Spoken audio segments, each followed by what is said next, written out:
وإذا أذقنا الناس رحمة من بعد ضراء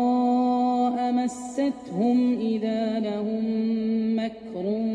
في آياتنا قل الله أسرع مكرا إن رسلنا يكتبون ما تمكرون هو الذي يسيركم في البر والبحر حتى إذا كنتم في الفلك وجرين بهم بريح طيبة وفرحوا بها جاءتها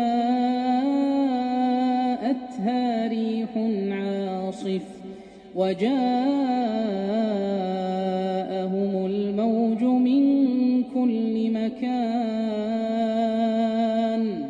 وظنوا أنهم أحيط بهم دعوا الله مخلصين له الدين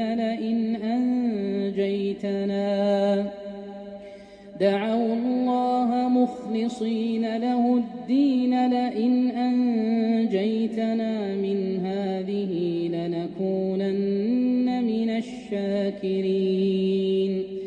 فلما أنجاهم إذا هم يبغون في الأرض بغير الحق يا أيها الناس إنما بغيكم على أنفسكم متاع الحياة الدنيا